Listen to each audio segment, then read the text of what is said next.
Olá, bom dia. Mais uma vez, seja muito bem-vindo. Nós estamos ao vivo. Agora são 8 horas e 31 minutos pelo horário de Brasília. E a partir de agora você acompanha comigo as notícias do Brasil e do mundo desta quarta-feira. Vamos então aos destaques do dia. Pacote para facilitar a compra de carro zero deve baixar o preço também dos usados. STF deve retomar hoje o julgamento do marco temporal. Indígenas fazem protesto em Brasília. Mais de 17 mil moradores são retirados das regiões inundadas na Ucrânia. 7 pessoas estão desaparecidas. E ainda, na terceira reportagem da série Virada Sustentável, nós vamos mostrar uma escola que ensina os alunos a cuidar do planeta desde cedo. Tudo isso a partir de agora. E olha só, o pacote de medidas do governo para facilitar a compra de carro zero quilômetro, né? Também deve impactar os preços dos usados. Especialistas, inclusive, acreditam que os seminovos também devem ficar mais baratos. Voltadas para veículos novos de até R$ 120 mil, as medidas anunciadas pelo governo federal também podem trazer competitividade para o mercado e reduzir especialmente os preços dos carros seminovos, com até 3 anos de uso. O plano do governo prevê o desconto de até R$ 8 mil no preço final de carros novos, além de subsídios para a redução do preço de caminhões e de ônibus. O vice-presidente e ministro da Indústria, Geraldo Alckmin, explicou que o desconto máximo será para carros que cumprirem os critérios social de preservação do meio ambiente e de densidade industrial. Especialistas do setor acreditam que a medida do governo deve impactar principalmente a categoria de seminovos. A previsão é que esse movimento também vá atingir os usados com mais de 3 anos. Isso porque uma das consequências dos descontos nos carros novos pode ser a migração progressiva dos compradores. Mas especialistas lembram também que a queda nos preços dos carros pode variar a cada região, considerando as diferenças entre oferta e demanda. Em regiões com menor oferta, deve ter menor efeito sobre os seminovos e usados. E ainda falando de economia, as vendas para o Dia dos Namorados devem crescer 5,2% este ano nos shopping centers do país, na comparação com 2022. É o que aponta uma pesquisa da Associação Brasileira do Setor. A previsão é de que os shoppings devem movimentar cerca de 4 bilhões e 600 milhões de reais em vendas durante os dias 6 e 12 de junho. O levantamento foi realizado entre os dias 24 a 31 de maio de 2023, com o objetivo de entender as expectativas do setor em relação à comercialização, fluxo de visitantes, ticket médio, entre outros indicadores para a data. Para os shoppings ouvidos na pesquisa, 85% têm expectativas positivas para a data. A estimativa é que neste ano o ticket médio seja de R$ 190. Entre os produtos que devem se destacar na data comemorativa estão chocolates, doces e joalheria para o público feminino. Já para os homens, a expectativa é de maior venda de relógios e acessórios, calçados e artigos esportivos. Para ambos, espera-se ainda a busca por perfumaria e vestuário. Sobre o fluxo de visitantes, 66% dos respondentes disseram que será maior em relação a 2022.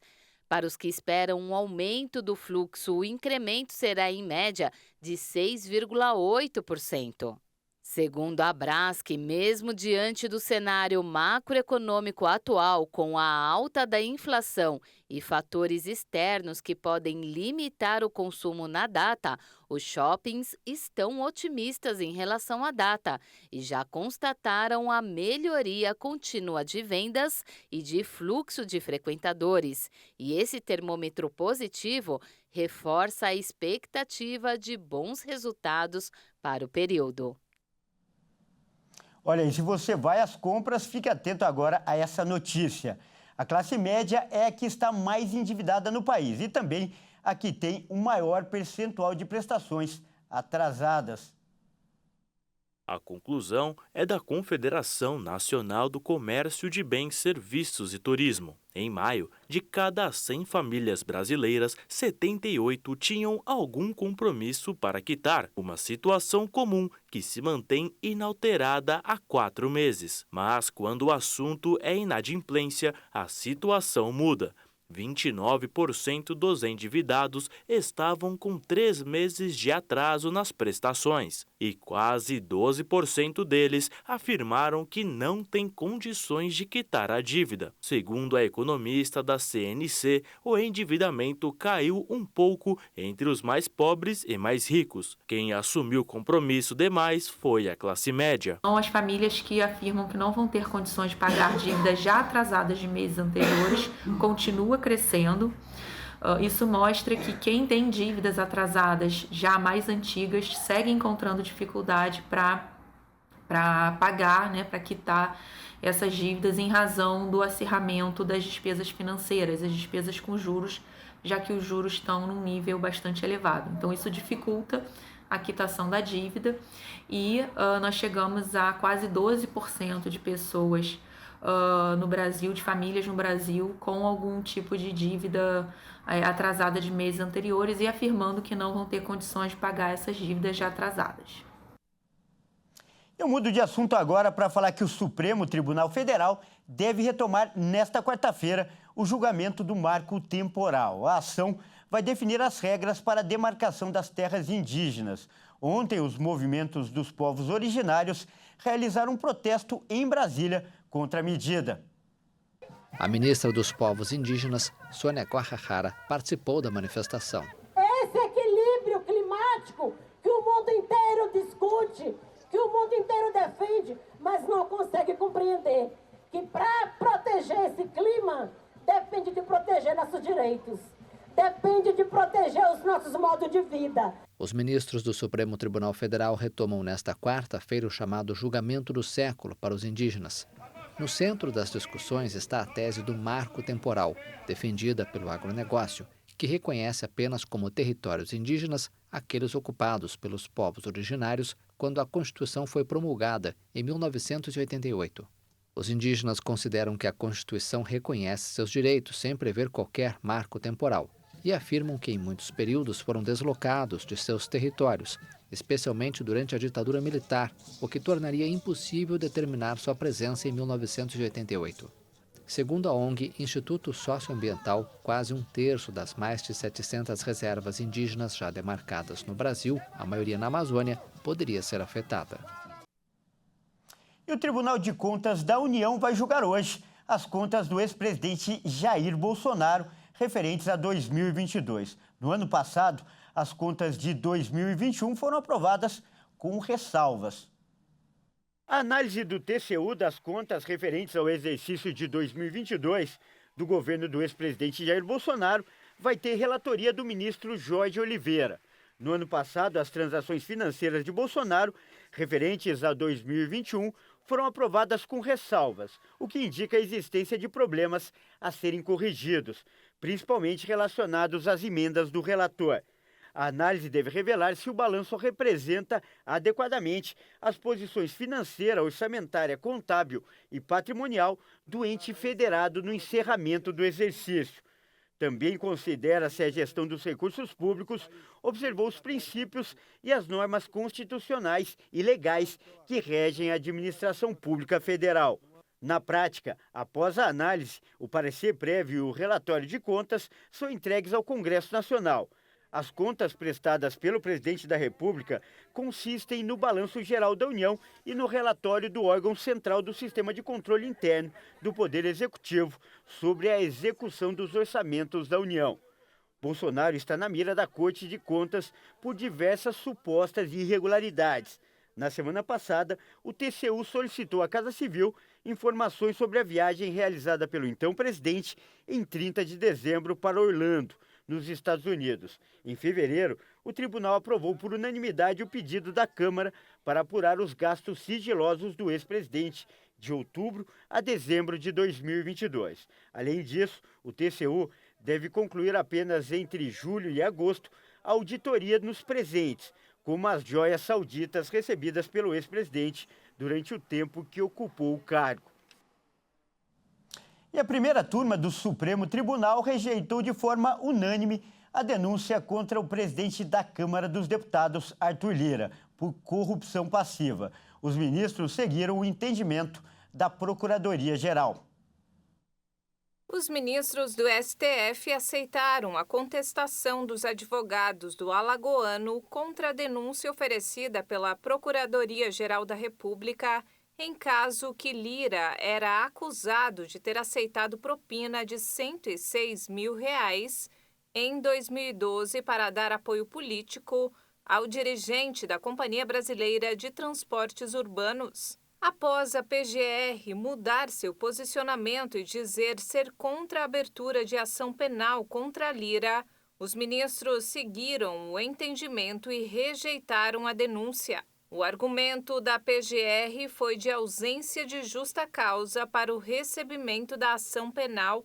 A Procuradoria havia denunciado Lira, mas mudou de opinião com a alegação de que as acusações foram embasadas somente em delação premiada. A denúncia do Ministério Público Federal foi baseada em colaboração premiada do doleiro Alberto Youssef, um dos principais delatores da Operação Lava Jato. No Twitter, Lira disse ter recebido a decisão com serenidade e completou ao afirmar que tem a consciência tranquila.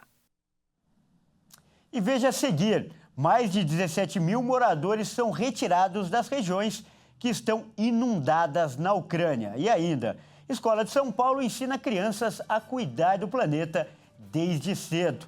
Nós voltamos já.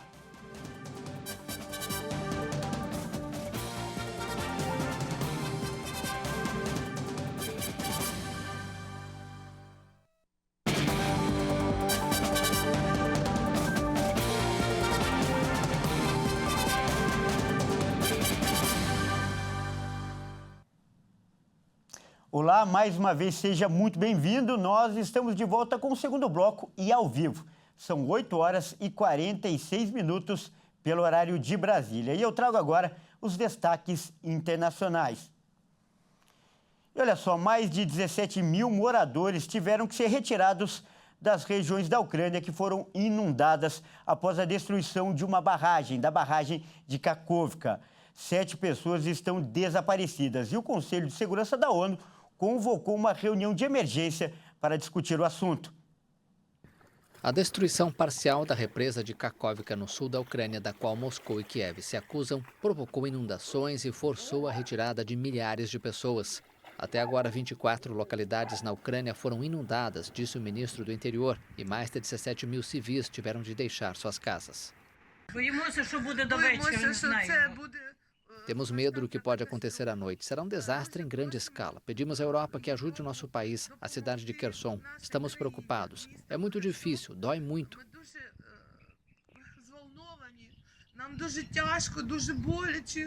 A Rússia pediu à comunidade internacional que condene o governo ucraniano pela destruição parcial da represa. O presidente ucraniano, Volodymyr Zelensky, acusou a Rússia de explodir a represa depois de ter colocado minas. O Conselho de Segurança da ONU convocou uma reunião de emergência em resposta ao pedido de Rússia e Ucrânia. Essa tragédia é mais um exemplo do terrível preço da guerra para o povo. As comportas do sofrimento estão transbordando há mais de um ano e devem parar. Ataques contra civis e infraestrutura civil crítica devem parar. E devemos agir para garantir a responsabilidade e o respeito ao direito humanitário internacional. A União Europeia prometeu ajuda necessária à Ucrânia, enquanto que os Estados Unidos disseram que a destruição da represa vai deixar muitos mortos.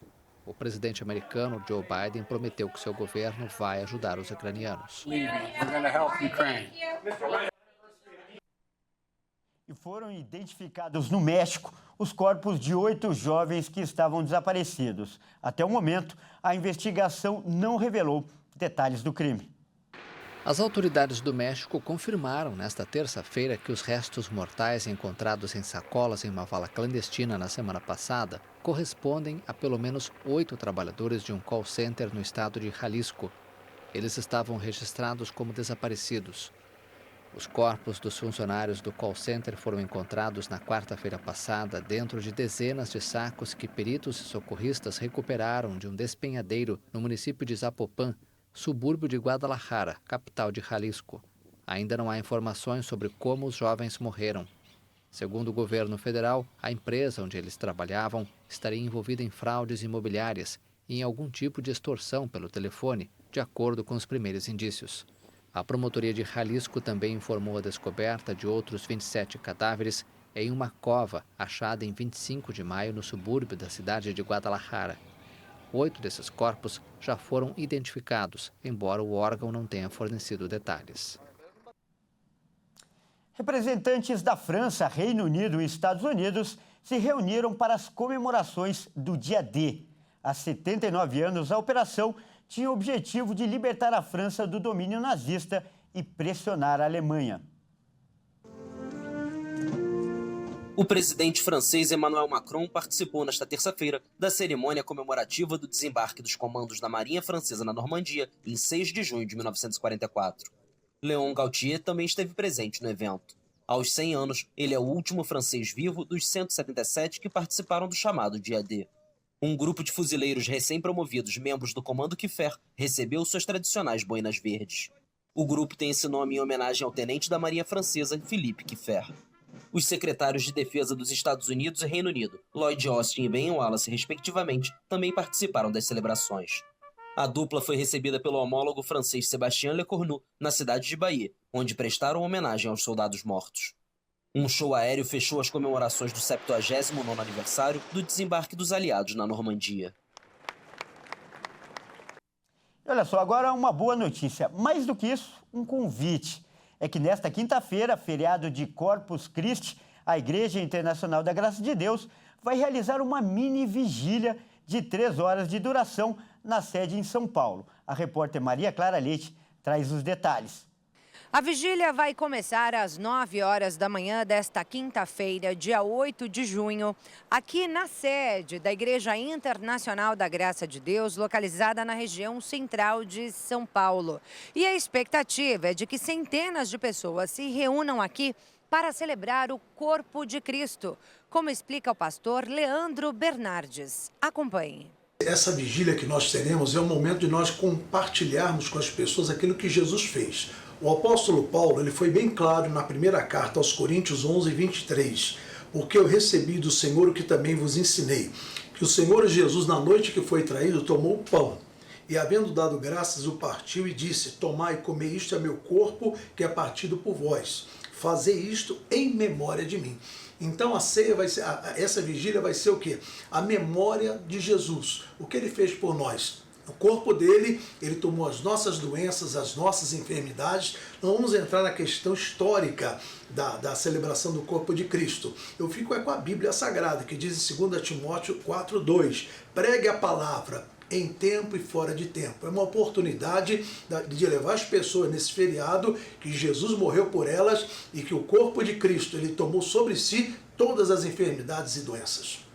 É isso aí, como disse o pastor Leandro Bernardes, é momento de lembrar e agradecer pelo que Cristo fez pela humanidade. Então não esqueça, a mini vigília acontece nesta quinta-feira, a partir das 9 horas da manhã, aqui na sede da Igreja Internacional da Graça de Deus. Anote o endereço, Avenida São João, número 791, na região central de São Paulo, bem pertinho do metrô República. Preservação ambiental. Esta é uma lição que precisa ser ensinada às crianças desde cedo, tanto em casa quanto na escola. E nesta terceira reportagem da série Virada Sustentável, que celebra a Semana Nacional do Meio Ambiente, nossa equipe foi conhecer um colégio onde os alunos aprendem a cuidar do planeta brincando. Ele é verde, grande e tem um bocão que desperta a curiosidade de qualquer criança. É com esse dinossauro em forma de lixeira que esta escola, no ABC Paulista, ensina os alunos sobre a importância da reciclagem. Todos os dias pela manhã, a primeira coisa que eles falam é o mapedino vai comer. Mapedino é o nome do animal caixa, faminto por todo tipo de material escolar. Canetas, marca-textos, lapiseiras e por aí vai. Então, eles levam os materiais, colocam dentro da caixa e todos eles aplaudem quando isso acontece. O projeto, que recebe os aplausos diários dessa garotada, foi desenvolvido por uma empresa de materiais escolares. Em parceria com colégios, a companhia idealizadora recolhe os objetos plásticos arrecadados e envia à cooperativa, que dá início ao trabalho de reciclagem. É feito um processo de trituração, de micronização, de extrusão, e aí ele se transforma em pellets, que nada mais são do que grânulos plásticos que são utilizados na indústria de plástico e dão vida a produtos diversos. Produtos que se transformam e retornam para as mesmas escolas de onde saíram. Então vai voltar como apagadores, lixos, que essas resinas, os plásticos, pode ser revertido nesse tipo de material. Mas apenas parte do material que volta fica por aqui. O projeto ambiental na rede educacional, além de envolver alunos, professores e a comunidade escolar, também contempla a questão social. Todo o recurso arrecadado com a reciclagem de materiais coletados nas escolas será doado a instituições sem fins lucrativos. Quando nós tivemos o convite para participar desse projeto, e teria essa questão toda de ajudar o planeta, mas junto também já ter a questão de ajudar uma entidade carente, foi assim, é tudo que nós fazemos já no nosso dia a dia. Então agora faríamos como um projeto para a rede toda, não só numa sala específica ou numa unidade específica, toda a rede em prol dessa causa. E os alunos estão aprendendo direitinho todas as lições de cuidados com o planeta e amor ao próximo. Que eu fico muito feliz em poder ajudar, que além de reciclar, eu sei que eu vou estar ajudando as crianças que não têm, que é as crianças carentes, né?